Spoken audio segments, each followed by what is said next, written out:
اعوذ باللہ من الشیطان الرجیم بسم اللہ الرحمن الرحیم اللہم صلی علی سیدنا و مولانا محمد و علی آلہ و اصحابہ وبارک وسلم وصلی علیک۔ ناظرین محترم، احمد نصیر آپ کی خدمت میں حاضر ہے۔ آج ہمارے ساتھ ایک ایسی منفرد شخصیت براجمان ہے کہ جن کے بارے میں جتنا کہا جائے کم ہے، لیکن انہوں نے کبھی اپنے بارے میں خود کچھ کہا ہی نہیں۔ نوجوانوں کے انتہائی پسندیدہ، انہوں نے نہ کبھی خود کو عالم دین کہا، نہ کبھی خود کو مفتی اعظم پاکستان کہا۔ ان کا تعارف میں اس طریقے سے کراؤں گا، بہت سارے ملاؤں پر ہے ان کے سوالوں کا قرضہ۔ موجود ہیں ہمارے ساتھ انجینئر محمد علی مرزا۔ السلام علیکم۔ جی وعلیکم السلام ورحمۃ اللہ وبرکاتہ۔ ولا حول ولا قوۃ الا باللہ۔ اللہم صلی علی محمد وعلی آل محمد۔ احمد بھائی، اللہ تعالیٰ آپ کے حسن ظن کی لاج رکھے۔ اللہ کا نام لے کے شروع کریں جی۔ آپ کے جو بھی سوالات ہیں انشاءاللہ ہم کوشش کریں گے کہ بہت شکریہ، آپ کا طبیعت ٹھیک ہے؟ آپ جی جی الحمدللہ الحمدللہ۔ آپ مجھے یہ بتائیے کہ یہاں بہت سارے لوگوں کو ذرا سی چار باتیں آ جائیں تو وہ خود کو عالم کہنا شروع کر دیتے ہیں، مفتی اعظم پاکستان کہنا شروع کر دیتے ہیں۔ آپ نوجوانوں کو بہت موٹیویٹ کرتے ہیں، بہت سکھاتے ہیں، پڑھاتے ہیں، مگر آپ خود کو محمد علی مرزا کہتے ہیں، کیا وجہ؟ آپ علامہ کیوں نہیں لگاتے اپنے نام کے ساتھ؟ علامہ لگانے کا فائدہ نہیں ہے، اس کی وجہ یہ کہ اس وقت اس ماڈرن دور کے اندر اب کوئی ایز سچ اتنی عزت والی ڈگری یہ رہ نہیں گئی ہے مفتی یا علامہ یا مولوی کہ لگایا جائے۔ یہ تو ایک ویسے میں نے تفنن کے طور پر بات کی۔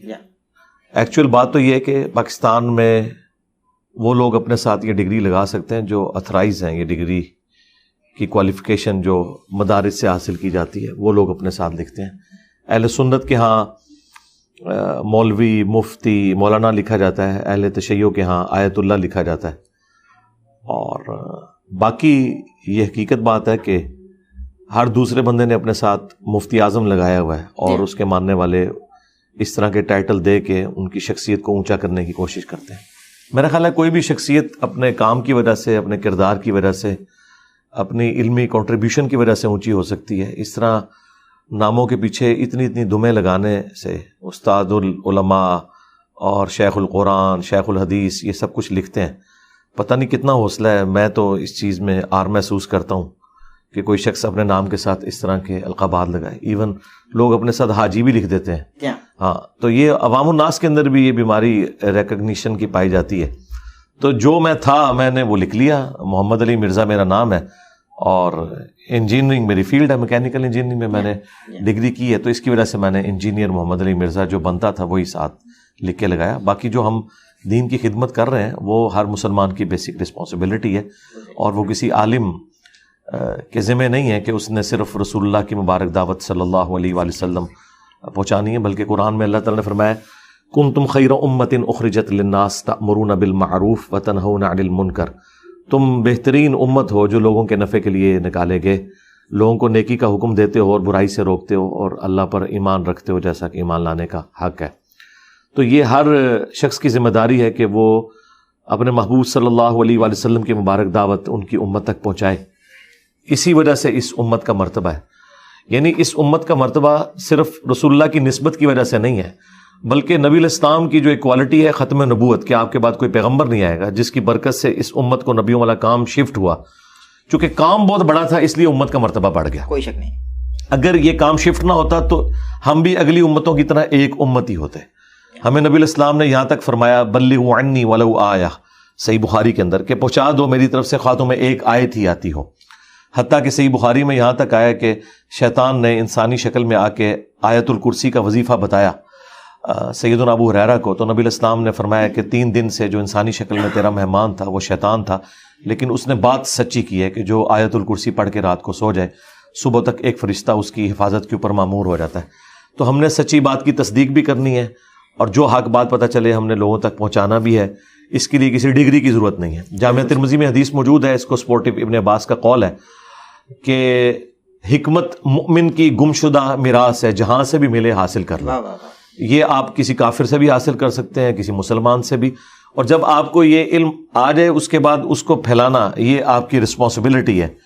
اور اس میں تو میں یہاں تک مثال دیتا ہوں کہ اگر کوئی پرائمری اسکول کا بچہ آپ کو آ کے یہ بتائے کہ سورۃ البقرہ کی آیت نمبر 279 میں لکھا ہے کہ جو سود کھاتا ہے اللہ اور اس کے رسول عز و جل و صلی اللہ علیہ وآلہ وسلم کا اعلان جنگ ہے اس کے خلاف، تو ہم اس کی ڈگری نہیں چیک کریں گے بلکہ یہ دیکھیں گے کہ اس کا ریفرنس ٹھیک ہے تو ہم اس کی بات قبول کر لیں گے۔ کوئی غیر مسلم بھی آ کے بات کرے نا، ہمیں ہماری کسی کتاب کا حوالہ دے تو ہم کتاب کو پرائورٹی دیتے ہوئے، اس کو اپنے نبی کی بات سمجھتے ہوئے، اپنے رب کی بات سمجھتے ہوئے قبول کریں گے، بجائے اس کے کہ ہم پرابلم اینڈ کے اوپر کھڑے ہوں۔ ہمیں سولوشن اینڈ پہ کھڑا ہونا چاہیے۔ بالکل صحیح ہے۔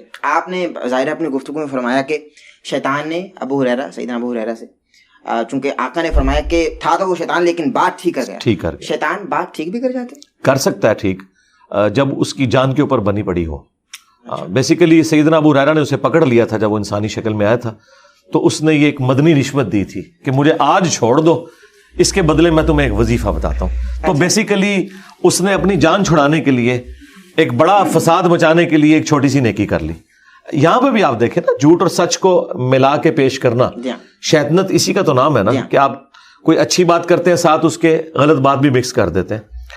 اور بخاری مسلم میں تو ہے کہ شیاطین جو ہیں وہ فرشتوں سے بعض اوقات گفتگو اچک لیتے ہیں اور اس میں جھوٹ ملا کے نجومیوں کو بتاتے ہیں، اور وہ پبلک میں عام ہو جاتی ہے، لوگوں پہ دھاک بیٹھ جاتی ہے کہ بندہ سچی بات کر رہا ہے، اور کچھ پریڈکشن صحیح بھی ہو جاتی ہیں اور وہ فرشتوں سے انہوں نے چرائی ہوتی ہیں، اور میجارٹی پورشن اس میں جھوٹ ہوتا ہے۔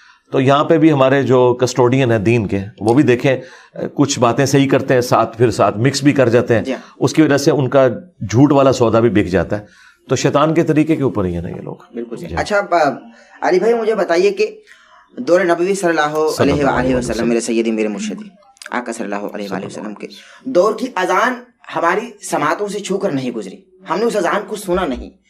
ہم اپنی مساجد میں لاؤڈ اسپیکر سے جو اذان سنتے ہیں وہ اذان صحیح ہے؟ جو اہل تشیع و مکتبہ فکر کی جانب سے اذانیں دی جاتی ہیں وہ اذان صحیح ہے؟ اہل تشیع نے جو چیزیں بیچ میں کچھ ایڈ کر لی ہیں نا، یہ کچھ عرصہ پہلے ہی انہوں نے ایڈ کی ہیں۔ اذان وہی ہے جو اہل سنت کے ہاں دی جاتی ہے، اس میں جو الفاظ ہیں نا، حی علی خیر العمل، اس طرح کی کچھ روایتیں اہل سنت کے ہاں بھی پائی جاتی ہیں، لیکن وہ اس طریقے سے مضبوط روایتیں نہیں ہیں۔ جو مضبوط روایت ہے ابو داؤد کے اندر اور سنن نسائی کے اندر، نبی الاسلام نے اذان خود تعلیم فرمائی ہے صحابہ کرام کو، اور اس میں مسلم شریف میں بھی کچھ حصہ اس کا موجود ہے۔ ایون یہ جو پبلک کے اندر ایک مسکنسیپشن ہے کہ یہ الصلاۃ خیر من النوم حضرت عمر نے داخل کیا، یہ ایک بے سند روایت تھی الموطا امام مالک میں، اس کی وجہ سے یہ ایک پبلک کے اندر عام ہوگی، ورنہ ابو داؤد میں، سنن نسائی میں اور ایون مشکات کے اندر موجود ہے۔ نبی الاسلام فجر کی اذان میں خود یہ تعلیم فرماتے تھے الصلاۃ خیر من النوم، اور باقی وہی الفاظ ہیں جو عام اہل سنت کے ہاں اذان دی جاتی ہے۔ البتہ اقامت جو ہے وہ اکیری ہوگی، جس طرح اہل حدیث دیتے ہیں، اور مکے اور مدینے میں اکیری اقامت کہی جاتی ہے، کیونکہ بخاری میں حدیث ہے کہ نبی الاسلام اذان کے کلمات دوہرے اور اقامت کے اکیرے تعلیم فرماتے تھے۔ البتہ ایک حدیث ہے صحیح مسلم کے اندر اور ابو داؤد کے اندر تو بڑی تفصیل کے ساتھ ہے، اذان ترجیح، یعنی جس میں آپ اشہد ان لا الہ الا اللہ 4 دفعہ کہتے ہیں اور اشہد ان محمد رسول اللہ 4 دفعہ کہتے ہیں۔ اس اذان کی جب اقامت ہوگی نا، تو چونکہ وہ 4 گنا ہو چکے ہیں تو اس کی اقامت ڈبل ہوگی، جس طرح حنفی دیتے ہیں۔ حنفیوں کی جو اقامت ہے نا، یہ اس صورت میں جب آپ اذان میں وہ کلمات 4 دفعہ کہیں۔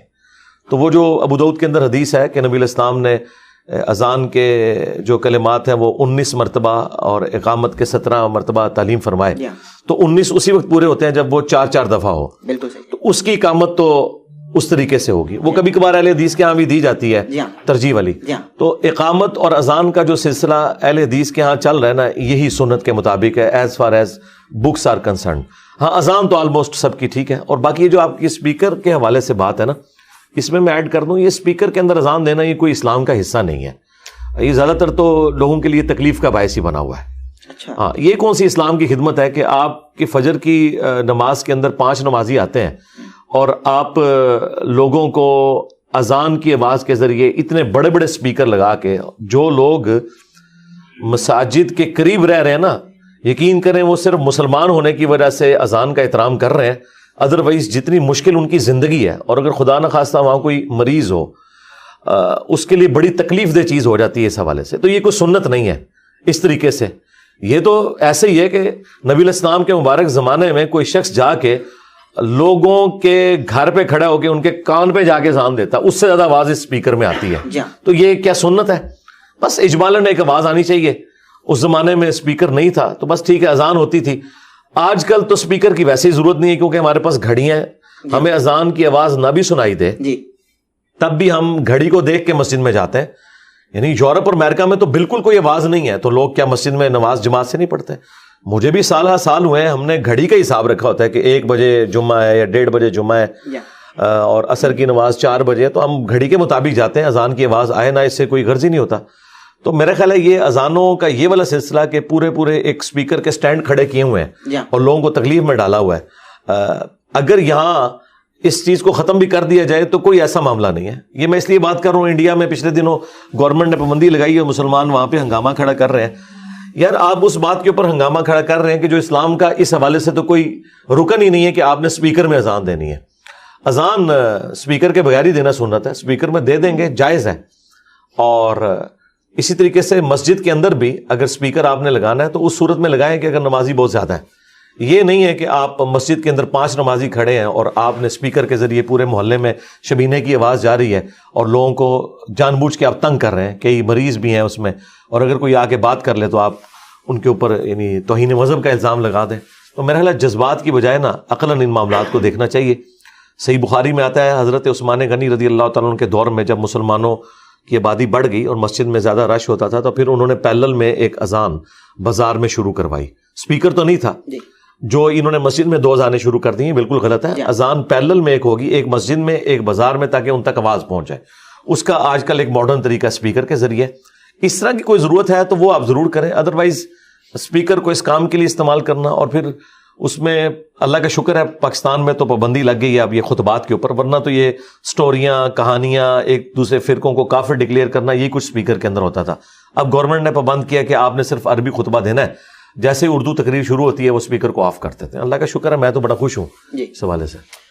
لوگ تو علی بھائی پہلے ہی آپ کو آڑے ہاتھوں لیتے ہیں اور الٹا آپ یہ بتا رہے ہیں کہ بھائی یہ اذانیں جو مسلمانوں کے کانوں میں اذان کی فقط ایک آواز آتی ہے, یہ اس اذان پر جائیں نہ جائیں مسجد میں ایک آواز تو جانے دے بھائی, اللہ کا نام تو جانے دے کان میں. اس میں سے کیا روک رہے ہیں بھائی؟ جی اس لیے کہ اس میں سے نکالنا کیا ہے, اس کا اگر آپ نے کوئی ایڈوانٹیج لے لیا تو وہ مجھے بتائیں. نام سن کے اللہ سکون کہاں سے ملتا ہے تو مریضوں کو پوچھیں نا کہ ان کو سکون ملتا ہے کہ نہیں ملتا.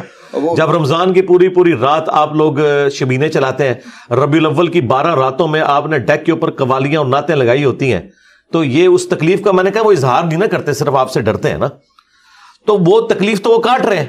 4 بندے جوش کے اندر کہتے ہیں کہ ہمیں مزہ آ رہا ہے, اس طرح تو مزہ ڈیفائن نہیں نہ ہوتا. مزہ تو تب ہے کہ جب آ رہا ہو واقعی. یہ تکلیف ہے کہ رات کو ایک شخص نے 10-11 بجے سونا ہے اور آپ نے 1 بجے تک قوالی لگائی ہوئی ہے اور شبینے کے اوپر آپ نے اسپیکر کے ذریعے پورے محلے کے اندر تلاوت سنوا رہے ہیں لوگوں کو, تو انہوں نے سونا نہیں ہے. آپ اس کام کا ان کو پابند کر رہے ہیں کہ جو زیادہ سے زیادہ ایک نفلی چیز ہے اور وہ بھی آپ کے لیے کہ جو سن رہے ہیں. محلے والوں کا کیا قصور ہے کہ آپ ان کو سنا رہے ہیں. اور یہ میں جو بات کر رہا ہوں نا, یہ اللہ کا شکر ہے, یہ آپ تو کراچی سے ہے, کراچی میں جو باپا جانی ہے الیاس قادری صاحب, باقاعدہ انہوں نے ویڈیو میں کہا ہے کہ یہ غلط ہے, ایسا نہیں ہونا چاہیے. انہوں نے خود مانا ہے. بہت کم بھی ہو گئے نا وہ تو لاؤڈ اسپیکر سے. ہاں جی پہلے بہت زیادہ تھے تو کم ہو گئے. اچھا اگلے سوال کی جانب بڑھ رہا ہوں. جی اللہ نے ہر چیز کا جوڑا پیدا کیا. سوال یہ ہے کہ جناب مریم کو بنا شوہر کے اللہ نے بیٹا کیسے دیا؟ ذرا سوال مکمل ہونے دیجیے کہ بنا شوہر کے جو جناب مریم کو اللہ نے بیٹا عطا فرمایا, اس سے رب کی فطرت کا قانون بھی ٹوٹ گیا ایک طریقے سے, کیونکہ رب نے خود فرما دیا قرآن میں کہ میں نے جوڑا پیدا کیا. قانون بھی ٹوٹ گیا اور ایک نیا مذہب بھی وجود میں آ گیا, تو نقصان ہو گیا نا. دیکھیں نقصان جو اس طرح کے ہوتے ہیں نا, ان غلط رویوں کی وجہ سے ہوتے ہیں. جب کوئی شخص 10 کو 0 لگا کے 100 بنا دے اور ایک بندہ آ کے ایک اور 0 لگائے اس کو 1000 بنا دے, جتنی بات ہے اس کو رکھنا چاہیے. پہلے تو میں اس کا اینٹی وینم اور پھکی والا جواب دیتا ہوں جو قرآن میں اللہ تعالیٰ نے کرسچنز کو دیا ہے کہ عیسیٰ ابن مریم اللہ کے نزدیک آدم کی مثل ہیں. اللہ تعالیٰ نے کن فیکون کر کے انہیں بنایا. یہ بہت بڑی بات تھی کہ سیدنا عیسیٰ ابن مریم کی ماں تو تھی نا, صرف ایک ایلیمنٹ والد والا مس ہوا نا, تو آدم علیہ السلام کی تو نہ ماں تھے اور نہ باپ تھے, تو وہ تو فٹ ان بیٹھتے ہیں پھر خدا کی ڈیفینیشن میں اگر خدائی کسی کو بنانا ہے. لیکن چونکہ وہ کریٹڈ ہے اس لیے مخلوق ہیں. اور کرسچنز خود حیران کن بات ہے کہ آدم علیہ السلام کو اللہ کا بیٹا نہیں مانتے, جن کے ماں باپ ہی کوئی نہیں, جو سب کے سب اللہ تعالیٰ نے جن کو بنایا, اور عیسیٰ ابن مریم کو اللہ کا بیٹا بنا رہے ہیں جن کی ماں ہے اور انہوں نے پریگنینسی کی وہ تکلیف بھی کاٹی ہے. قرآن میں پوری رپورٹ ہوئی ہے. یہ تو عقلاً ایک الزامی اور پھکی والا جواب، اینٹی وینم والا جواب ہو گیا اس حوالے سے، اور لاجیکل آنسر بھی ہے. باقی اللہ تعالیٰ جان بوجھ کے اپنے قانون قدرت کو توڑتا ہے، یہ بتانے کے لیے کہ ان اللہ علی کل شیء قدیر. اللہ تعالیٰ ہر چیز پہ اتنی قدرت رکھتا ہے کہ اللہ تعالیٰ اپنے بنائے ہوئے محکم قوانین جو فزیکل فینومینا آف نیچر ہے ان کا بھی پابند نہیں ہے. مثلا اللہ تعالیٰ کا یہ قانون قدرت ہے کہ آگ جلاتی ہے. اگر یہ قانون نہ ہوتا تو آج آپ ڈیزل انجن، پیٹرول انجن نہ بنا سکتے، نہ آپ کوئی تندور لگا سکتے، اگر یہ محکم قانون نہ ہوتا. یہ اتنا محکم ہے کہ آپ جتنی بار آگ لگائیں گے آگ لگے گی. لیکن ابراہیم علیہ السلام کے لیے اللہ تعالیٰ نے اسے ٹھنڈا کیا ایک ہی دفعہ، نہ ان سے پہلے نہ ان کے بعد کسی کے لیے ٹھنڈی ہوئی. تو یہ ایک معجزہ ہے جس میں اللہ تعالیٰ نے فزیکل فینومینا آف نیچر کو توڑ کے اسٹیبلش کیا کہ میں اس کا پابند نہیں ہوں. سمندر میں راستہ بنانا یہ موسیٰ علیہ السلام کے لیے ہوا ہے. اس کے بعد اور اس سے پہلے لوگ کشتیوں میں ہی سفر کرتے ہیں. عیسیٰ ابن مریم کے کیس میں بھی اللہ تعالیٰ نے قرآن میں سورہ مریم میں فرمایا کہ ہم عیسیٰ اور ان کی ماں کو جہان والوں کے لیے نشانی بنانے والے ہیں. یہ ایک نشانی تھی جہان والوں کے لیے کہ اللہ تعالیٰ کا معجزہ ظاہر ہوا. اچھا، پھر عیسیٰ ابن مریم خود کیا کہہ رہے ہیں؟ میں اللہ کا بندہ ہوں، مجھے اللہ نے کتاب دی ہے اور مجھے اپنی ماں کے ساتھ حسن سلوک کرنے والا بنایا ہے. سلام ہو اس دن پر جس دن میں پیدا ہوا، جس دن میں مروں گا اور جس دن میں دوبارہ اٹھایا جاؤں گا. سورہ مریم یہ ان کے کلمات نقل ہوئے ہیں. تو عیسیٰ ابن مریم کے بارے میں ان لوگوں نے جو ڈیوینٹی کلیم کی ہے، آج بھی اسٹیبلش انجیل کے اندر ایک ان ایمبیگوس اسٹیٹمنٹ کوئی ایسی نہیں ہے جس سے یہ ثابت ہوتا ہو کہ عیسیٰ ابن مریم اللہ ہیں یا اللہ کے بیٹے ہیں. یہ بعد کے لوگوں نے چیزیں بیچ میں داخل کر کے اور یہ غلط معاملات آگے چلائے. اللہ تعالیٰ نے یہ سب کچھ جو کیا ہے نا وہ آزمائش کے لیے بھی ہوتا ہے. اس سے بڑی بات، شیطان نہ ہوتا تو ہم سب جنتی ہو جاتے ہیں. ظاہر ہے وہی ہمیں ورگلاتا ہے نا، اندر تو پھونکے وہی مارتا ہے. تو اب آپ کہیں گے کہ جی یہ سارے کے سارے جو لوگ جہنم میں جا رہے ہیں یہ شیطان کی وجہ سے جا رہے ہیں اور الٹیمیٹلی ریزن اللہ ہے جس نے شیطان کو پیدا کیا. تو بھائی یہ دنیا ہے ہی آزمائش کے لیے، ٹھیک ہے. الذی خلق الموت والحیات لیبلوکم ایکم احسن عملا. اللہ تعالیٰ نے زندگی اور موت اور یہ سارے معاملات اس لیے تاکہ تمہارا امتحان لیا جائے کہ کون اچھے اعمال کرتا ہے. فَأَلْهَمَهَا فُجُورَهَا وَتَقْوَاهَا. اسی نے برائی کی استطاعت بھی ڈالی انسان کے اندر، نیکی کی بھی اب اس نے خود چوز کرنا ہے. اِنَّا هَدَيْنَاهُ السَّبِيلَ إِمَّا شَاكِرًا وَإِمَّا كَفُورًا. ہم نے ہدایت کا راستہ واضح کر دیا ہے، چاہے تو شکر گزاری کی روش اختیار کرو، چاہو تو ناشکری کی روش اختیار کرو. تو یہ ہمارا امتحان تھا. اس طریقے سے دیکھیں مسلم شریف میں حدیث ہے قبروں پہ جاؤ تاکہ آخرت کی یاد آئے، دنیا سے بے رغبتی دلاتی ہیں. میں نے تمہیں پہلے منع کیا تھا لیکن اب تمہیں حکم دیتا ہوں. اب جو لوگ قبروں سے جا کے مانگ رہے ہیں اس کے اگینسٹ اگر ہم یہ آرگومنٹ کریں کہ نہ اللہ کے نبی علیہ السلام قبر پہ جانے کی اجازت دیتے اور نہ لوگ قبروں سے مانگتے، ایسا نہیں تھا. وہ قبر سے نہ بھی مانگتے، انہوں نے گھر میں خود بت بنا کے مانگنا شروع کر دینا تھا. جو برائی کسی نے کرنی وہ تو کرنی ہے. اور اس کو اردو میں ایک محاورتاً بات کی جاتی ہے کہ ناک پر اگر مکھی بیٹھ جائے تو ناک نہیں کاٹنا ہوتا، مکھی اڑانی ہوتی ہے. تو یہ مکھیاں بیٹھی ہوئی ہیں بدعقیدگی کی شکل میں اور اس وجہ سے بیٹھ گئیں. ناک کا کوئی قصور نہیں تھا، یہ گندگی کی وجہ سے ہوا. اس گندگی کو صاف کرنا یہی تو ہمارا امتحان ہے. اب ایک سوال ہے، چونکہ آپ نے قبر کا ذکر کیا، آقا علیہ الصلوۃ والسلام کے روزہ اطہر پر جب ظاہر ہے کہ انسان تشریف لے جاتا ہے تو جب اس کی نظر پڑتی ہے جنت البقیع میں جو ان کی بیٹی سیدہ فاطمہ الزہرا ابیہا علیہ افضل الصلوۃ والسلام، ان کی قبر پر فقط ایک کالا پتھر پڑا ہے. تو باپ کا روزہ اطہر اتنا سجا ہوا، مہکتا ہوا، چہکتا ہوا اور اتنی لائٹوں سے مزین، مگر بیٹے کی قبر اندھیرے میں تپتی دھوپ میں. اس حوالے سے کیا کہیں گے؟ تکلیف ہوتی ہے ایک مسلمان کو جو عشق رکھتا ہے اہل بیت سے؟ میرا خیال ہے سیدہ فاطمہ سلام اللہ علیہا کو یا اس طرح کی بڑی پرسنالٹیز کو کسی روزے کی، کسی لائٹنگ کی ضرورت نہیں ہے. اس کی وجہ یہ ہے کہ یہ تو اللہ کی جنتوں میں ہے. یہ تو ایک سمبل ہے دنیا کے اندر جو آپ کو سامنے نظر آ رہا ہے. اصل چیز دیکھنے کی یہ ہے کہ نبی الاسلام کی تعلیمات کیا ہیں. ان کو تو ہم بعد میں ڈسکس کرتے ہیں. آلموسٹ 1 لاکھ سے زیادہ انبیاء کرام دنیا میں آئے ہیں. ان کے مزارات کدھر ہیں؟ ایون ان کے تو نام بھی ہمیں نہیں پتا. قرآن میں صرف 25 انبیاء کے نام آئے ہیں. تو وہ سب کے سب لوگ گمنامی میں مر گئے، ان کے نام بھی نہیں، ان کا تعارف بھی نہیں. اللہ کے حضور تو کامیاب ہوئے.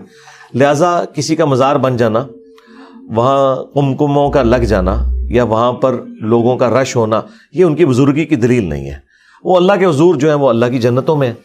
باقی یہ جو روزہ شریف کے اوپر آپ کو گنبد خضرا نظر آ رہا ہے جی، تو یہ تو خود رسول اللہ کی نافرمانی کے اوپر بنایا گیا جی. ہم تو اسے بالکل نبی علیہ السلام کی تعلیمات کے خلاف سمجھتے ہیں، اور یہ بہت بعد میں یہ کام ہوا ہے. اچھا، ہاں جی، یہ 678 ہجری میں آلموسٹ نبی علیہ السلام کی وفات کے 650 سال بعد ایک بادشاہ تھا قلاوون، اس نے یہ لکڑی کا گنبد بنا کے اس پہ رکھا، اور جس نے اسے مشورہ دیا تھا کچھ دنوں کے بعد وہ معزول ہو گیا، اور لوگوں نے اس وقت یہی کہا کہ اسے سزا ملی ہے یہ جو اس نے غلط کام کروایا. 650 سال تک کسی مسلمان کو، جو کہ ان سے زیادہ سٹرونگ مسلمان تھے، بنو امیہ، بنو عباس، پوری دنیا ان کے سامنے گھٹنے ٹیکے ہوئی تھی. آج کا اربوں ڈالر ان کو جزیہ صرف ملتا تھا سال کا. کسی نے سونے کا گنبد بھی بنا کے نہیں رکھا، کچھ نہیں کیا. اس کے پیچھے ریزن تھی کہ مسلم شریف میں حدیث ہے، نبی علیہ السلام نے فرمایا میں تمہیں منع کرتا ہوں قبروں کو پکا کرنے سے، ان پر عمارت بنانے سے، اور اس پہ بیٹھنے سے. ڈائریکٹ بیٹھنا بھی منع ہے، مجاور بن کے بیٹھنا بھی منع ہے. بالکل صحیح ہے. اہل تشیع کے ہاں بھی یہی روایتیں پائی جاتی ہیں کہ قبروں پہ مزار نہیں ہونے چاہیے، اور مزار بنائے جائیں تو گرائے جائیں. جی ہاں، ہمارے استاد مولانا اسحاق صاحب نے باقاعدہ ایک پوری ویڈیو ریکارڈ کرائی تھی جس میں انہوں نے شیعہ کی فقہ کی کتابوں سے یہ ساری چیزیں دکھائی تھی کہ ان کے ہاں بھی یہ مزارات نہیں ہیں. یہ تو حکمرانوں نے ایک سمجھ لیں ایک اڈے بنانے کے لیے کمائی کے، اور ان بڑی ہستیوں کے ساتھ اپنی ایفیلیشن کو شو کر کے اور عوام کو اپنے ساتھ لگانے کے لیے یہ سب کچھ کیا. ادروائز یہ کچھ کرنا ہوتا تو مجھے بتائیں، سیدنا عمر کے دور میں رومن اور پرشین امپائر گر گئی تھی، اور مسلمان اتنے آسودہ حال ہو چکے ہوئے تھے، تو حضرت عمر نے سونے کا گنبد کیوں نہیں بنا کے رکھ دیا؟ ٹیکنالوجی تو قبل از مسیح ہے. یہ آیا صوفیہ جو ہے، اس کا جو گنبد ہے گنبد خضرا سے کئی گنا بڑا گنبد ہے، اور یہ نبی اسلام کی پیدائش سے بھی، یہ نبی صلی اللہ علیہ وآلہ وسلم کی پیدائش سے بھی آلموسٹ 30-40 سال پہلے کنسٹرکٹ ہوا ہے، پیدائش سے. اچھا جی آیا صوفیہ جو ہے یہ نبی الاسلام کی پیدائش سے پہلے کا ہے. تو اتنا بڑا گنبد جو کنسٹرکٹ ہوا ہے، اور کلیسا موجود تھے اس زمانے میں، تو صحابہ کرام کے لیے کوئی مسئلہ تھا نبی الاسلام کی قبر کے اوپر یہ بنانا؟ اور تابعین کے دور میں جبکہ صحابہ بھی زندہ تھے، نبی الاسلام کی وفات کے آلموسٹ آپ سمجھ لیں 60 سال کے بعد یہ ڈوم آف دا راک جو گولڈن ڈوم ہے، جو قبۃ الصخرہ، اس چٹان کے اوپر بنایا گیا جہاں سے نبی الاسلام معراج پہ تشریف لے گئے تھے، بیت المقدس. تو یہ اتنا بڑا گنبد ہے، یہ گنبد خضرا سے بھی بڑا ہے اور اتنا خوبصورت گنبد ہے. یہ نبی الاسلام کی وفات کے 60 سال بعد بنو امیہ کا جو حاکم تھا عبد الملک بن مروان، اس نے تعمیر کی ہے. اس کے لیے کوئی مسئلہ تھا کہ جب ادھر اتنا بڑا بنایا تو نبی الاسلام کی قبر اطہر پہ بنا تھا؟ اسے پتا تھا کہ نبی الاسلام نے اس چیز سے منع کیا ہوا ہے اور کسی نے اس کو ایکسیپٹ نہیں کرنا تھا. تو مجھے بتائیے جو کام نبی الاسلام کی وفات کے 650 سال بعد ہو رہا ہے وہ دین کیسے ہو گیا؟ گنبد خضرا کا تعلق نبی الاسلام کے ساتھ نہیں ہے، اس کا تعلق حکمرانوں کے ساتھ ہے. لہٰذا اگر آج ہم یہ ڈیمانڈ کرتے ہیں کہ سعودی حکومت کو یہ گنبد خضرا اتار لینا چاہیے اور اس کو اپنی اسی واپس حالت میں لے کے جانا چاہیے جو خلفائے راشدین کے دور میں تھا، کہ حجرہ عائشہ بنا ہوا تھا، اس کے اندر قبر اطہر تھی، اوپر سے کوئی ننگی نہیں ہو جائے گی، وہ چھت تھی پراپر. آپ کا یہ تقاضا ہے؟ جی ہمارا تو تقاضا ہے، ہم تو سعودی حکومت سے تقاضا کرتے ہیں. نہیں، بے ادبی کیسے ہوگی؟ بے ادبی تو انہوں نے کی ہے کہ جنہوں نے نبی الاسلام کے بارے میں قرآن میں آیت ہے لا ترفعوا اصواتکم فوق صوت النبی، نبی کی آواز سے بھی آپ نے اپنی آواز کو بلند نہیں کرنا، آپ کے اعمال غارت ہو جائیں گے. جن لوگوں نے یہ حرکت کی کہ اس کنسٹرکشن کے دوران انہوں نے اوپر گنبد رکھا اور یہ شور مچایا، ظاہر ہے کہ اس طریقے سے تو اوپر گنبد نہیں رکھا گیا، وہاں پہ کوئی کرینے تو نہیں تھی. یہ سارے کا سارا جو ٹھوکا ٹھاکی انہوں نے کی ہے نبی الاسلام کی قبر اطہر کے پاس، کیونکہ نبی الاسلام اپنی وفات کے بعد بھی اس طرح ہی قابل احترام ہے جس طرح زندگی میں تھے، تو بے ادبی تو انہوں نے کی ہے. اور اسی وجہ سے سعودی علماء نے کہا تھا یہ گنبد خضرا کی طرح کے بڑے بڑے گنبد بقیہ غرقد میں بھی، سیدہ فاطمہ سلام اللہ علیہا کی قبر اطہر کے اوپر بھی، اور اس طریقے سے اما عائشہ سلام اللہ علیہا، امام مالک رحمہ اللہ، حضرت عثمان غنی رضی اللہ تعالیٰ عنہ، اور سیدہ فاطمہ کے ساتھ ہی قبریں حضرت عباس کی جو نبی الاسلام کے چچا ہیں، اور اس کے بعد امام حسن علیہ السلام، امام زین العابدین اور امام باقر اور امام جعفر، ان کی قبریں بقیہ غرقد میں موجود ہیں. اور اس کے اوپر ایک بہت بڑا گنبد تھا، اس کی ریئل ٹائم پکچرز بھی اویلیبل ہیں، آپ گوگل میں جائیں تو لکھیں تو یہ ساری پھر گرائیں سعودی حکومت نے نا گنبد خضرا. انہوں نے جنت البقیع جی 8 شوال کو جی اسی کا یہ رونر ہوتے ہیں، جی اسی کا رونر ہوتے ہیں 1926 میں. تو ہم ان سے بھی کہتے ہیں کہ آپ رونا اس چیز کا کیوں رو رہے ہیں کہ جو کام ہی بعد میں ہوا تھا؟ نبی الاسلام نے یہ کام کیوں نہیں کروایا؟ مولا علی علیہ السلام نے سیدہ فاطمہ کا قبہ کیوں نہیں بنوا دیا؟ وہ تو خلیفہ راشد بھی تھے نا، کیوں نہیں قبہ بنوایا؟ یہ قبے نہیں تھے اسلام کے اندر. اسلام میں آپ گاڈ اورینٹڈ ہیں. جب ہستی ایک دنیا سے چلے گی تو زیادہ زیادہ آپ ان کی قبر پہ جائیں گے, اور ان جو اہل البیت کی قبریں ہیں, انبیاء کی قبریں ہیں, یہ دعاؤں کی قبولیت کا ذریعہ ہے. اللہ سے جا کے وہاں دعا مانگیں, وہاں پہ سلام آپ عرض کریں. بس یہ تھا. یہ سارے کے سارے معاملات جو بعد میں ہوئے ہیں ان کو آپ دین بنا کے کیوں پیش کر رہے ہیں؟ بالکل صحیح. وہ دین تو نہیں ہے نا. بالکل صحیح. اور مولا علی تو خود یہ مزارات توڑواتے رہے ہیں. جو بنی ہوئی قبریں بھی تھیں اونچی, صحیح مسلم میں نبی الاسلام نے حضرت علی کی ڈیوٹی لگائی تھی, اور حضرت علی نے اپنے دور خلافت میں ابو حیاج اسدی کی ڈیوٹی لگائی تھی کہ تم یہ ساری قبریں جو اونچی بنی ہیں ان کو زمین کے برابر کرو. زیادہ زیادہ 1 بالش رکھ سکتے ہیں. نبی الاسلام کی قبر اطہر بھی 1 بالش تھا, 9 انچ. تو بعد میں لوگوں نے یہ سب کچھ کیا, اور صحابہ کرام کے زمانے میں تو اس طرح کے معاملات نہیں تھے. تو جو کام بعد میں ہوا ہے وہ کس طرح دلیل بن سکتا ہے؟ اب اگر کوئی کہتا ہے یہ دلیل بن سکتا ہے تو ہم اہل تشیع سے ہی معذرت سے ہی عرض کریں گے کہ پھر بعد میں تو 400 سال تک یہ بھی رہا ہے کہ 1517 سے لے کے 1917 تک 400 سال تک خانہ کعبے میں 4 مصلی تھے, حنفی, شافعی, مالکی, حنبلی. ٹھیک ہے. اہل تشیع کا کوئی مصلی نہیں تھا. سنیوں کے 4 مصلی تھے, اور سارے اپنی اپنی جماعت لادا کرواتے تھے. ویسے چاروں کو حق پہ بھی مانتے تھے اور ایک دوسرے کے پیچھے نماز بھی پڑھتے. ڈرامہ بازی کی ہوئی تھی انہوں نے. تو یہ ڈرامہ بازی سعودی حکومت نے ختم کروائی ہے. اس پہ تو شیعہ خوش ہے کہ اچھا ہوا ہے کہ مصلی اٹھائے ہیں, کہ وہ کہتے ہیں جب ہمارا نہیں مصلی ان کے کیوں ہے. ویسے تو ہمارے نزدیک کسی کا بھی نہیں ہونا چاہیے, ایک ہی مصلی ہونا چاہیے. وَاتَّخِذُوا مِن مَقَامِ إِبْرَاهِيمَ مُصَلًّى, ابراہیم کے کھڑے ہونے کی جگہ کو نماز کے لیے جگہ بناؤ. نبی الاسلام نے وہیں پہ امامت کی تھی. تو پھر ہم یہ کہیں گے 4 مصلی سعودی حکومت نے ہٹائے تھے. پہلے تو تھے بھائی جس سلطنت عثمانیہ جس نے شیعان علی کو ناحق قتل کیا, اسی سلطنت عثمانیہ نے 4 مصلی ڈالے ہوئے تھے خانہ کعبے کے اندر. تو اسی سلطنت عثمانیہ نے یہ مزار بنوائے ہوئے تھے. یہ نبی الاسلام صحابہ تابعین نے تو نہیں بنائے ہوئے. تو سلطنت عثمانیہ کے کیے ہوئے کام کب سے سنت ہو گئے کہ آپ ان کے اوپر غم منائیں؟ بالکل صحیح. تو قبریں اسی طرح ہی ہونی چاہیے جس طرح ہے. آپ نے فرمایا کہ اپنی آوازیں بھی نبی کی آوازوں سے بلند نہ کریں, اور انہوں نے یہ خود سے گنبد بنا دیے, بے ادبی کی آپ کے بقول, اور آپ نے یہ تقاضا بھی کیا کہ بھائی ان کو اٹھا دیا جائے, منہدم کر دیا جائے. منہدم نہیں, اتار لیا جائے. کرین ہے نہیں, اٹھانے سے پتہ کیا ہوتا ہے, یہ اتنے ظالم ہے کہ جب ہم یہ بات کرتے ہیں نا تو یہ کہتے ہیں روزہ شریف کو مٹا دو. جی اس طرح تو نہیں بات ہو, روزہ شریف کی تو بات ہی نہیں ہو رہی. روزہ شریف تو دعاؤں کی قبولیت کی جگہ ہے, وہ اس پلانٹ ارتھ پہ افضل ترین جگہ ہے, وہ اس دنیا کا حصہ ہی نہیں ہے, وہ تو جنت کا ٹکڑا ہے, ریاض الجنہ ہے. بخاری مسلم میں حدیث ہے کہ میرے گھر سے لے کر میرے ممبر تک جنت کے ٹکڑوں میں سے ایک ٹکڑا ہے. وہ نبی صلی اللہ علیہ وسلم کی قبر اطہر, سیدنا ابوبکر عمر کی قبریں رضی اللہ عنہما علیہم السلام, وہ جنت کے ٹکڑے میں ہے, اور اس پہ حاضری دینا صحابہ کرام کی سنت ہے. السلام علیکہ یا رسول اللہ, السلام علیکہ یا ابا بکر, السلام علیکہ یا عمر, یہ جا کے صحابہ کرام پڑھا کرتے تھے. وہ ساری چیزیں اپنی جگہ ہیں. اس کو آپ یوں سمجھیں جس طرح ہم کرسچن سے یہ ڈیمانڈ کرتے ہیں کہ آپ جیزس کرائسٹ کو خدا کا بیٹا نہ کہیں, تو وہ اس کو جیزس کرائسٹ کی توہین سمجھتے ہیں. جبکہ قرآن تو اس سے بھی ایک سٹیپ آگے جا رہا ہے کہ عیسیٰ نہ تمہارے نفع کے مالک ہے نہ نقصان کے. عیسیٰ ان کی ماں روٹی کھانے کے محتاج تھے.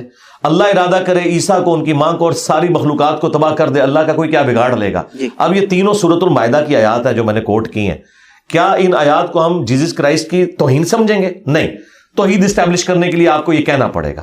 اس طریقے سے سنت کو اسٹیبلش کرنے کے لیے جب ہم یہ بات کرتے ہیں کہ جو کام رسول اللہ کی نافرمانی کے اوپر ہوا ہے اس کو جذباتی طور پر یہ کیوں ہینڈل کرتے ہیں؟ کل کو اگر کوئی جذباتی طور پر یہ ہینڈل کرے کہ جی قرآن سے میں آیت نکال دوں گا کہ عیسیٰ روٹی کھانے کے محتاج تھے, پھر تو روٹی افضل ہوگی عیسیٰ سے, تو وہ تو کافر ہی ہو جائے گا نا.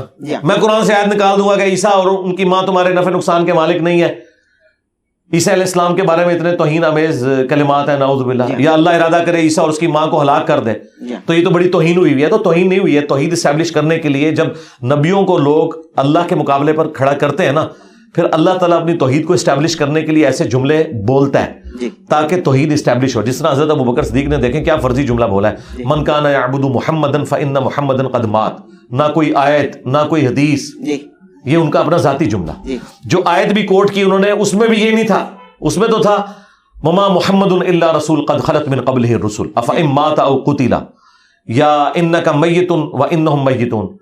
اے نبی تمہیں بھی مرنا ہے, تمہارے مخالفین کو بھی مرنا ہے. محمد تو نہیں تھے مگر ایک رسول, اگر یہ مر جائیں یا قتل ہو جائیں یا وفات کر جائیں یا وصال شریف فرما جائیں آپ جیسے لوگوں کے نزدیک جو ترجمہ ہے, یا شہید ہو جائیں, تو کیا تم دین سے الٹے قدم پھر جاؤ گے؟ اب اتنی بات تو درست تھی، لیکن اس کے ساتھ ویلیو ایڈیشن کی حضرت ابوبکر نے کہا من کان یعبد محمدا فإن محمدا قد مات. صحیح بخاری میں کم از کم 4 جگہ پہ یہ خطبہ ہے. جو تم میں محمد کی عبادت کرتا تھا وہ جان لے کے محمد مر چکے، اور جو اللہ کی عبادت کرتا ہے وہ جان لے کے اللہ کو کبھی موت نہیں آئے گی. اب یہ آیت حدیث تو نہیں تھی، لیکن انہیں پتا تھا کہ جیزس کرائسٹ کو لوگوں نے خدا بنایا تھا، محمد رسول اللہ کو بھی کہیں خدا نہ بنا لے، تو انہوں نے اس کو اسٹیبلش کیا، جو میرے نزدیک یہ ان کا فرضی جملہ کام کر گیا کہ آج ہم کوٹ کر سکتے ہیں. اور یہ انہوں نے جو بولا یہ ڈیڈکٹ کیا بخاری کی اس حدیث سے. دیکھنا میری شان کو اس طرح بلند نہ کرنا جس طرح نصارہ نے حضرت عیسیٰ ابن مریم کو بڑھا دیا تھا. میں اللہ کا بندہ اور اس کا رسول ہوں، مجھے اللہ کا بندہ اور اس کا رسول کہنا. تو لہٰذا کسی پروفٹ کی بظاہر آپ کی نظر میں اگر تنقیص ہو رہی ہے، وہ تنقیص نہیں ہو رہی ہوتی بلکہ وہ توحید اسٹیبلش ہو رہی ہوتی ہے. آپ نے پیغمبر کی طرف جھوٹ منسوب کر دیا ہوتا ہے، اس کو ہمیں وہ گرد کو صاف کرنا پڑتا ہے. یہ پیغمبر پہ جھوٹ ان لوگوں نے باندھا ہے جنہوں نے گنبد خضرا رکھا ہے. بالکل صحیح ہے، یہ جھوٹ انہوں نے باندھا پیغمبر کے اوپر، ورنہ 650 سال تک جتنے مسلمان ہیں وہ گستاخ رسول تھے کہ وہ گنبد نہیں انہوں نے بنایا ہوا، وہ تو ڈرتے تھے. آپ نہ ڈرو گے. لیکن ابھی آپ کا تقاضا ہے نا کہ اس کو اٹھا لیا جائے. ہاں جی اٹھانا چاہیے. تو ایک طرف اللہ تبارک و تعالیٰ فرماتا ہے کہ میرے آقا کی، میرے محمد مصطفیٰ صلی اللہ علیہ وسلم کی آوازوں سے اپنی آواز بلند نہ کرو، اور پھر دوسرا ہم گھر میں جھانک رہے ہیں. چونکہ اٹھانا پڑے گا تو گھر میں جھانکا جائے گا نا، تو یہ بے ادبی نہیں ہوگی.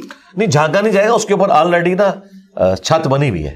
یہ چھت کے اوپر گنبد لا کے رکھا گیا، اگر وہ اٹھائیں گے نا تو جانتے ہیں نا کیا چیز آقا تو جانتے ہیں نا. نہیں اس میں کون سی بے پردگی والا کون سا معاملہ ہو گیا.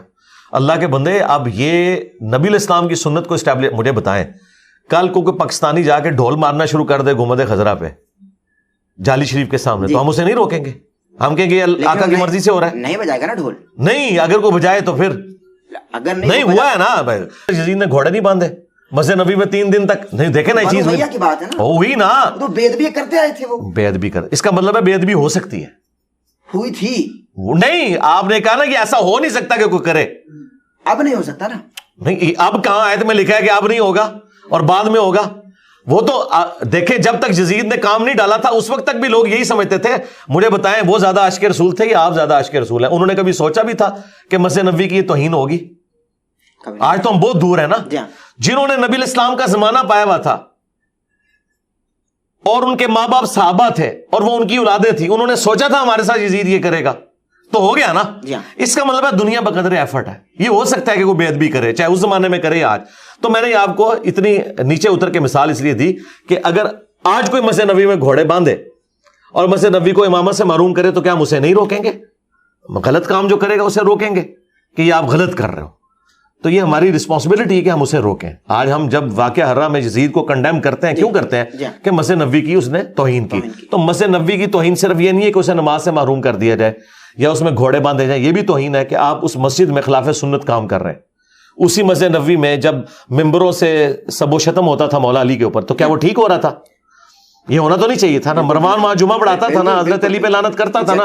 ہاں تو پھر آپ کی نظر سے تو نہیں ہونی چاہیے تھی، لیکن وہی ہے نا پریکٹیکلی. تو ہم نہیں روکیں گے، ہم یہ کہیں گے کہ نہیں یہ اللہ کی مرضی سے امام مسجد بن کے بیٹھ گیا جو مرضی بھونکتا رہے.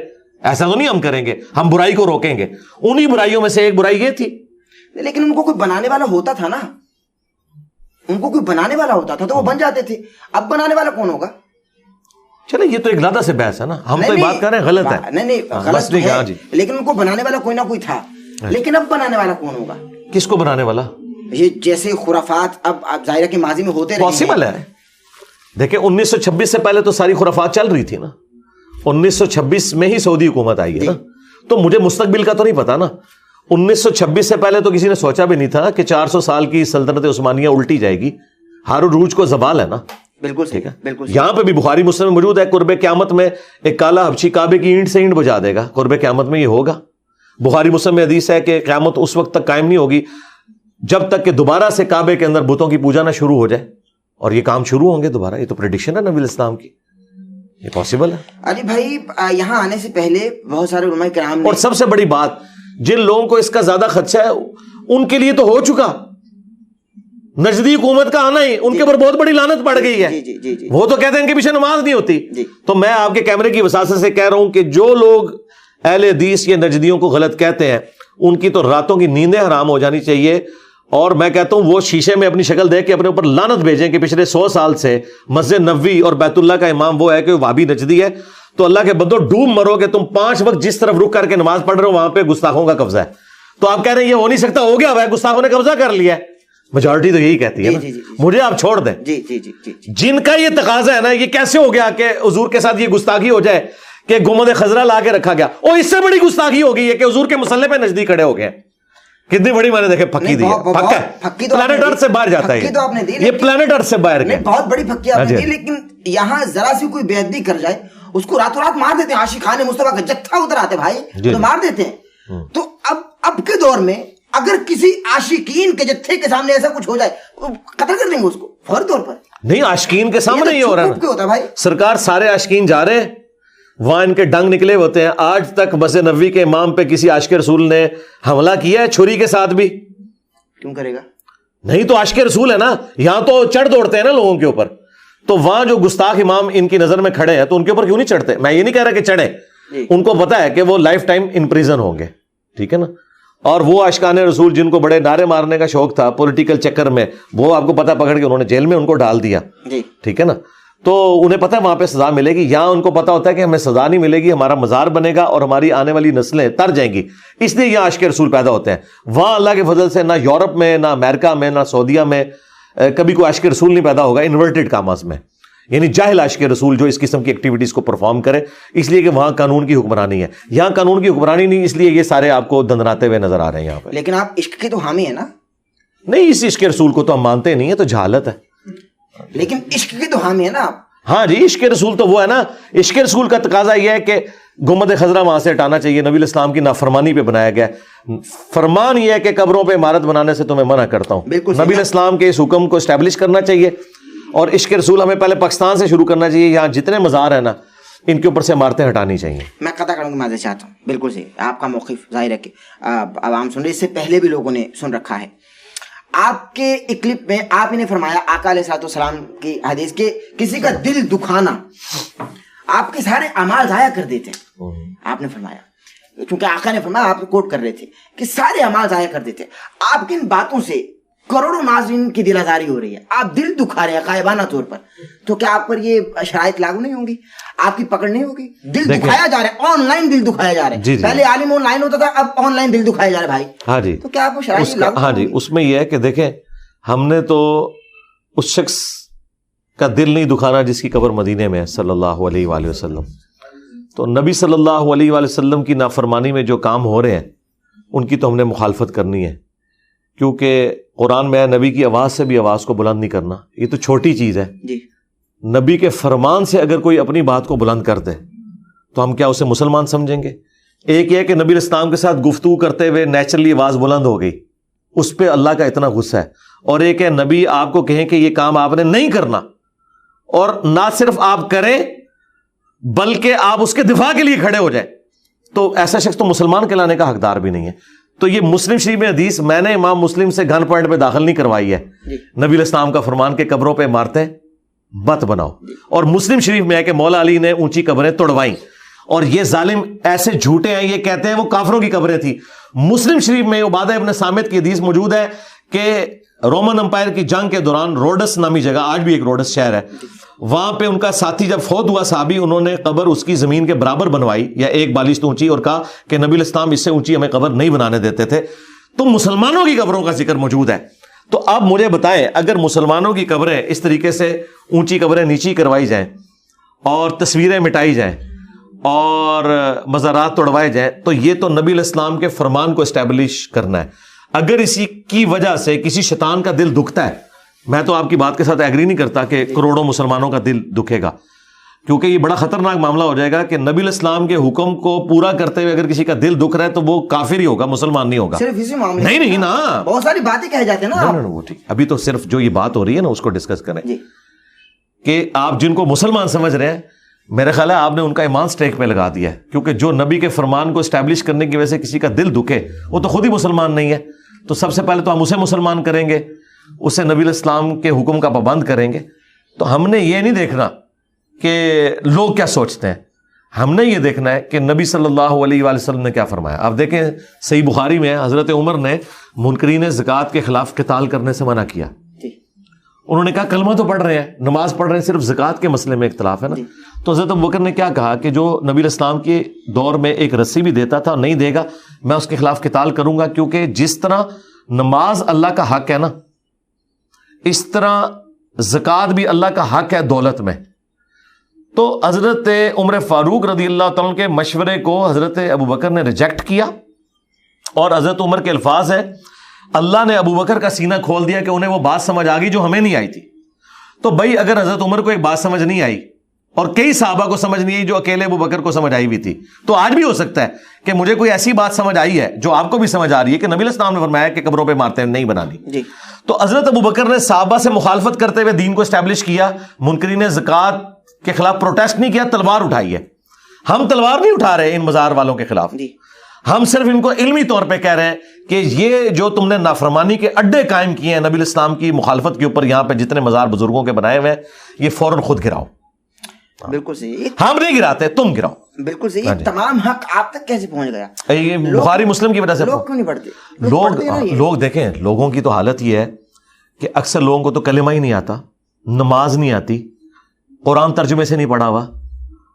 اگر تو ہم کوئی اپنی کتاب لکھ کے آپ کے حوالے کریں تو آپ ضرور کہیں کہ یہ آپ کے اوپر کوئی شاعری اتری ہے, جس طرح ان کے بزرگوں کے اوپر, صوفیوں کے اوپر شاعری اترتی تھی اور وہ شاعرانہ کلام پڑھ کے اسے دین بنا کے پیش کرتے تھے. یہ بخاری مسلم قرآن کے ترجمے انہوں نے چھاپے ہوئے ہیں, اپنے اپنے فرقوں کے ترجمے خود پڑھ کے دیکھ لیں کہ کیا یہ لکھا ہوا ہے کہ نہیں. جو کچھ میں بیان کر رہا ہوں, اگر کوئی بریلوی ہے تو مسلم شریف بریلویوں کی کھول کے پڑھ لے کہ اس میں کیا لکھا ہوا ہے یا نہیں لکھا ہوا, یہ آپ بات کریں.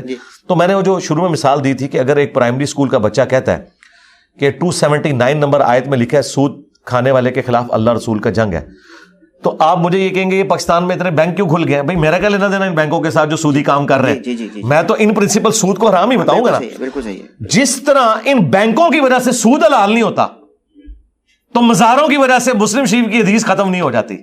بہرحال کتنا پیارا جواب آپ کو مل گیا, یہ بھی پلانٹ ارتھ سے باہر گیا. اچھا, بالکل صحیح ہے, بالکل صحیح ہے. اچھا علی بھائی, جب میں حاضر ہوا ہوں نا یہاں, جب میں حاضر ہوا ہوں تو ہمیں بتایا گیا انتظامیہ کی جانب سے کہ یہ جو کرسیاں لگی ہوئی ہیں نا, جی یہاں بابوں کو بٹھانے, ان کا ادب کرو, کیونکہ بڑے بابے ہیں نا, بزرگ ہیں, ان کا عزت کرو, احترام کرو, بابوں کا ادب کرو. تو یہاں جب بیٹھا تو یہاں عجیب جملہ سننے کو ملا, بابے دشائی کوئی نہیں.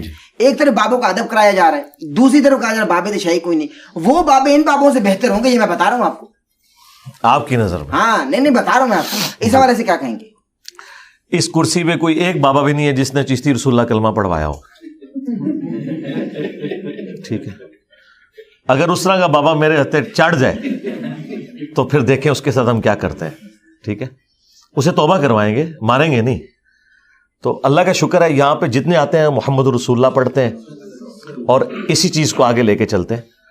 تو آپ مجھے بتائیں کہ محمد رسول اللہ پڑھنے والا بابا قابل احترام ہے یا چشتی رسول اللہ پڑھنے والا نہیں باقاعدہ مریدوں سے پڑھوانے والا قابل احترام ہے, یا اشرف تھانوی رسول اللہ پڑھوانے والا, اسے انڈورس کرنے والا قابل احترام ہے؟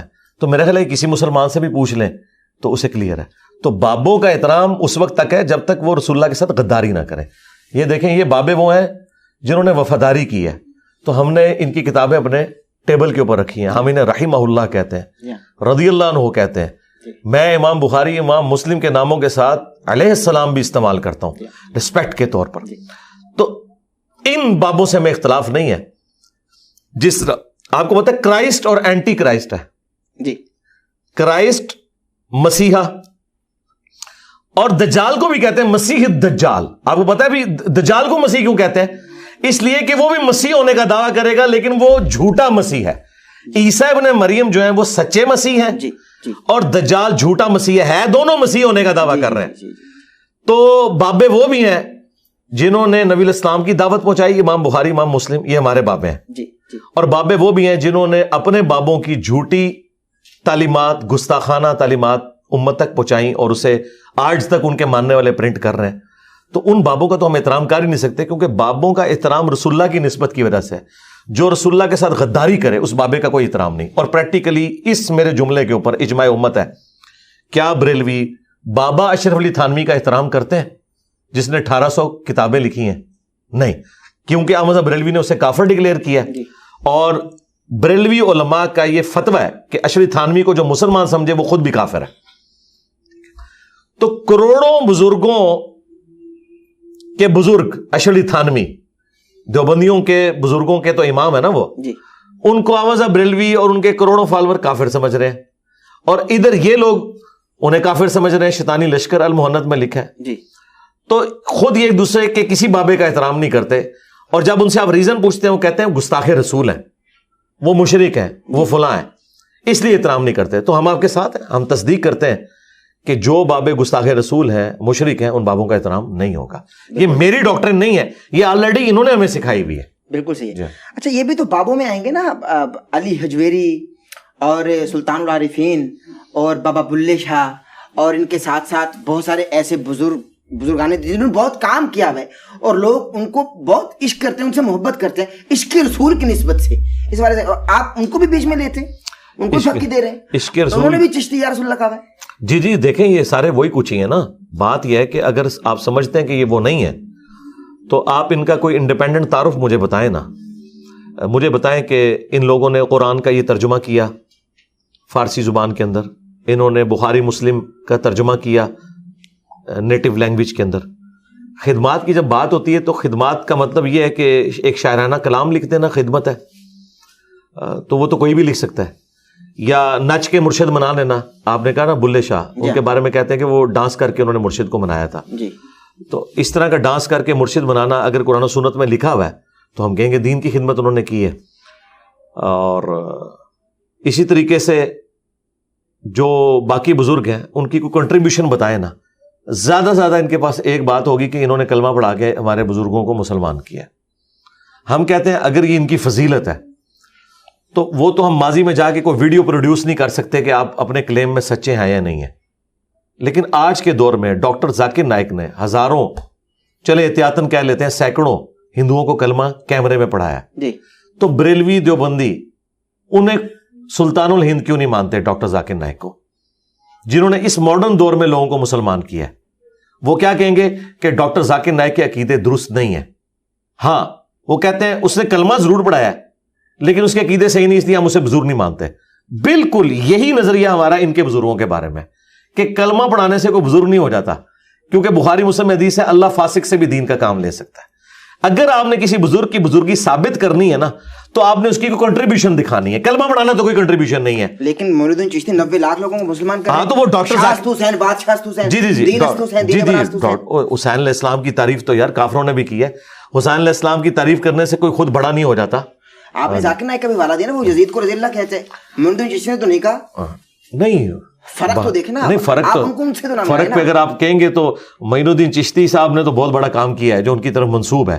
ہم ایک ٹن حسن ظن رکھتے ہیں کہ انہوں نے نہیں کیا ہوگا، لیکن چونکہ ان کے ماننے والے اسے صحیح سمجھتے ہیں تو ہم نے تو ان کی بات ہی ماننی ہے نا. تو انہوں نے تو اپنے نام کا کلمہ پڑھایا. ڈاکٹر ذاکر نائک نے تو نبی کے نام کا کلمہ پڑھایا، اپنے نام کا نہیں پڑھایا.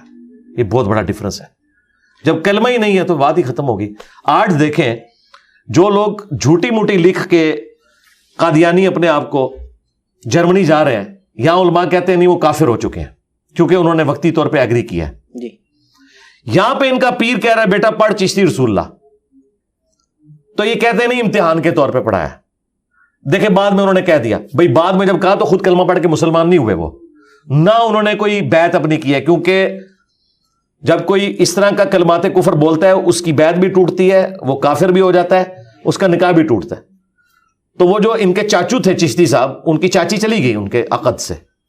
تو نہ انہوں نے دوبارہ نکاح کیا، الٹا انہوں نے مرید کر لیا اسے. مرید تو وہ کر نہیں سکتے تھے، ان کی بیعت ٹوٹ چکی تھی کلمات کفر کی وجہ سے. انہوں نے کلمہ بھی نہیں پڑھا، اور کلمہ پڑھ کے ہی مسلمان ہونا تھا، صرف یہ کہہ کے نہیں کہ یہ غلط تھا اور یہ صحیح تھا. نہیں، کلمہ پڑھنا ہوتا ہے. جو بندہ کافر ہوتا ہے پھر دوبارہ سے وہ کلمہ پڑھتا ہے. پھر کلمہ پڑھنے کے بعد پہلے انہوں نے بیعت اپنی کرنی تھی، پھر اسے مرید کرنا تھا. وہ پتہ نہیں کس کا مرید کیا انہوں نے. یعنی بیسک جو دین ہے وہ بھی تعلیمات سے یہ لوگ آ رہی ہیں. تو آپ کہہ رہے ہیں ہم ان لوگوں کو بابا مان لیں، تو سوائے اس کے کہ کوئی شخص پرانا ہو جائے جی اور لوگ اس کی زیادہ عزت کرنا شروع کر دیں، یہ اگر دلیل ہے کہ وہ بندہ بزرگ ہے، تو غلام احمد قادیانی دجال کی زندگی میں اتنے لوگ اس کو نہیں مانتے تھے جتنے 800-125 سال کے بعد مان رہے ہیں. تو کیا ہم اسے بزرگ مان لیں گے؟ بزرگی کا کرائٹیریا قرآن و سنت ہے.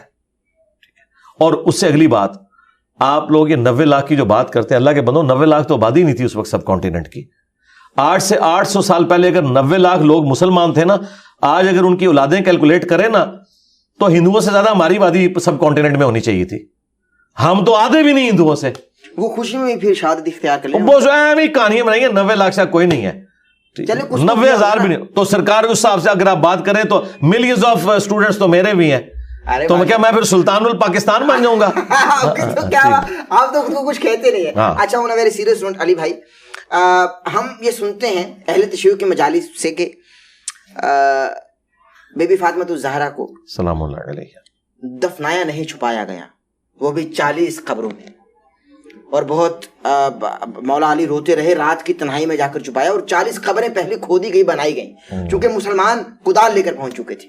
اس حوالے سے کیا کہیں گے آپ؟ سب کہانی ہے جی, جھوٹ ہے, سٹوری ہے. اگر یہی بات ہے تو سیدہ فاطمہ کی تو ایک ہی قبر ہے بقیع غرقت کے اندر, 40 قبریں تو کوئی نہیں ہے, اور آئیڈینٹیفائڈ ہے, بالکل پتہ ہے, ترتیب کے ساتھ ہے. مجھے بتایا سیدہ فاطمہ سلام اللہ علیہا کی قبر کو کس نے اکھاڑنا تھا, کس کو اختلاف تھا ان کے ساتھ؟ نبی علیہ السلام کی بیٹی تھیں, اور زیادہ سے زیادہ بلیم حضرت ابوبکر عمر پہ لگائیں گے نا, تو حضرت ابوبکر کی تو حدیث ہے بخاری کے اندر کہ محمد کے قرب کو آل محمد کے قرب میں تلاش کرو, اور اس حدیث کو امام بخاری نے حسن و حسین کے چیپٹر میں لیا. وہ تو خود اتنا ان کا احترام کرتے تھے سیدہ فاطمہ کا, اور سیدنا حسن و حسین کا, مولا علی کا. یہ سب کہانی ہے, اس طرح کی کہانیاں بک جاتی ہیں نا, کوئی حقیقت نہیں ان کے اندر. لیکن یہ وصال ہے, شہادت تھی نہیں, نیچرل ڈیتھ ہے. پہلے ہی نبی علیہ السلام نے فرما دیا تھا کہ میرے گھر والوں میں سب سے پہلے تم مجھے آ کے ملو گی. بخاری مسلم میں حدیث ہے, اس میں نبی علیہ السلام نے نہیں فرمایا کہ تم شہید ہوگی, ورنہ تو یہ بہت بڑی بات تھی جی. مولا علی کو آپ نے بتایا کہ تم شہید ہوگے, حسن و حسین کو بتایا گیا کہ وہ شہداء ہوں گے, حضرت طلحہ زبیر کو بتایا گیا مسلم شریف کے اندر کہ تم شہداء ہوگے, تو سیدہ فاطمہ کو بھی بتایا جاتا. جو ہمیں حدیث ملتی ہے بخاری مسلم میں وہ یہی ہے کہ ایک بات کان میں کہی, وہ رو پڑی, اور اس میں آپ نے وفات کی خبر دی تھی جو بعد میں بتایا سیدہ فاطمہ. اور دوسرا یہ بتایا کہ تم جنتی عورتوں کی سردار, اور سب سے پہلے میرے اہل البیت میں سے تم مجھے آ کر ملو گی. وہاں بڑا اچھا موقع تھا, نبی علیہ السلام کہتے کہ تم شہید ہو کے مجھے ملو گی. اور سب سے جو چھکے والی بات, اینٹی وینم, الزامی جواب, مولا علی علیہ السلام کیا کسی ایسے شخص کی بیعت کر سکتے تھے امت کے وسیع تر مفاد کے اندر بھی کہ جو ان کی بیوی کا قاتل ہو؟ یہ ہو ہی نہیں سکتا. آج ہم ماننے کے لیے تیار نہیں ہے, تو اس کا مطلب ہے یہ ساری کی ساری کہانی ڈھکوسلے کے اوپر مبنی ہے, اس کے حقیقت سے کوئی تعلق نہیں ہے, یہ چورن ہے جو بیچا جا رہا ہے. بالکل صحیح, بالکل صحیح. میں اگلے سوال کی جانب بیٹھ رہا ہوں. علی بھائی, خادم رضوی صاحب اس دور کے اتنے بڑے عالم تھے کہ ان کا جنازہ ایشیا بھر کے بڑے جنازوں میں تصور کیا جاتا ہے, اور ظاہر ہے کہ عوام الناس نے دیکھا بھی. تو جنازے میں افراد کا زیادہ ہونا میت کی بخشش کا ذریعہ بن جاتے ہیں. حضرت ابو ذر غفاری کے جنازے کے اندر تو ایک صف بھی پوری نہیں تھی, جو آپ جسے صف کہتے ہیں, 3 یا 4 لوگ تھے, گمنامی میں مر گئے وہ, تو ان کو تو اس سے کوئی فرق نہیں پڑتا. اب یہ کہنا کہ بڑے جنازے کسی کی بزرگی کی علامت ہے, تو پھر فرقوں سے ہٹ کے بات ہونی چاہیے نا. تو مولانا مودودی رحمہ اللہ کا جنازہ جو ہے اس کی ویڈیوز بھی موجود ہیں. قذافی اسٹیڈیم پورا بھرا ہوا تھا اور باہر بھی لوگ موجود تھے. تو مولانا مودودی کو کیا یہ لوگ جو خادم رضوی صاحب کے ماننے والے ہیں اس بنیاد پہ جنتی ڈکلیئر کر دیں گے؟ جنید جمشید صاحب کا اتنا بڑا جنازہ ہوا, حاجی عبد الوہاب صاحب جو رائے ونڈ میں 70 سال سے زیادہ بیٹھے رہے اور انہوں نے دعوت و تبلیغ کا کام کیا, کیا بریلوی ان کا جنازہ دیکھ کے, اتنا بڑا لاکھوں میں ان کا جنازہ ہوا ہے, مان لیں گے کہ وہ بزرگ ہیں؟ یہ کہیں گے کہ نہیں جنازوں سے کیا فرق پڑتا ہے. بھائی جب دوسرے فرقے والے کا جنازہ ہو تو اس سے کوئی فرق نہیں پڑتا, تو تمہارے جنازے سے کیا فرق پڑے گا؟ اور دوسری طرف مسلم شریف میں حدیث ہے, اگر کسی مسلمان کے جنازے میں 40 بھی لوگ ایسے شریک ہو جائیں, ایک روایت میں 100 ہے, ایک میں 40, جو شرک نہ کرتے ہوں, تو اللہ تعالیٰ ان 40 لوگوں کی شفاعت اس شخص کے حق میں قبول کر لے گا, اس کی مغفرت ہو جائے گی. تو 40 بندے بھی بہت ہیں جو شرک نہ کرتے ہوں. 40 لاکھ شرک کرنے والوں کے اگینسٹ ایک 40 بندے ایسے جو شرک نہ کرتے ہوں, وہ بھی شفاعت ہو جائے گی. تو میرا خیال ہے کہ اس طرح کی باتوں کو دلیل نہیں بنانا چاہیے جن کو آپ ڈیفینڈ نہ کر سکے. محمد علی جناح کتنا بڑا ان کا جنازہ ہوا تھا, تو دیکھ لیں وہ بھی کنٹروورشل پرسنالٹی بنی ہوئی ہے نا مسلمانوں میں. تو یہ ایک جذباتی جملہ تھا احمد بن حنبل کا, انہوں نے کہیں بول دیا تھا اس وقت کے حاکم وقت کو کہ ہمارے جنازے فیصلہ کریں گے, ٹھیک ہے نا. ہاں, تو یہ نہ قرآن ہے نہ حدیث ہے. احمد بن حنبل پتہ نہیں کوئی وکھرے جہاں میں تھے تو ایک جملہ انہوں نے بول دیا, ہم تو میرے بھائی حضرت امیر معاویہ رضی اللہ تعالیٰ عنہ کی بھی کوئی بات قرآن و سنت کے مطابق نہ ہو تو قبول نہیں کرتے. تو عام امبل تو شاہی کوئی نہیں کہ وہ کوئی بات کریں اور ایک کوئی شرلی چھوڑ دیں اور ہم لے کے اس کے پیچھے. یہ علم کی دنیا ہے, یہاں علمی بات ہونی چاہیے, یہ کوئی دلیل نہیں ہے. وہ تو بھائی حکمران جن کے ساتھ ہوتے ہیں ان کے جنازے بڑے ہو جاتے ہیں, اور جن لوگوں کے چاہنے والے ان کے ساتھ ہوتے ہیں ان کے جنازے بڑے ہو جاتے ہیں. اس سے کیا فرق پڑتا ہے؟ لیکن کنٹریبیوشن تو رہا ہے نا ان کا, خادم رضوی صاحب کا. کیا کنٹریبیوشن ان کا؟ کوئی ایک بتا دیں جو آپ سب سے بڑا ہے نا, سوچ کے بتائیں. ختم نبوت کی بات کی ہے اور بچوں کو عاشق رسول بنا دیا, جذبہ پھیلا دیا بھائی. نہیں, ختم نبوت لوگ سڑکوں پہ نکل آئے نا. ختم نبوت پہ تو انہوں نے کبھی بات ہی نہیں کی ہے. انہوں نے ہمیشہ اینٹی قادیانی بات کی ہے, ختم نبوت پہ کبھی بات. یہ کنٹریبیوشن نہیں ہے.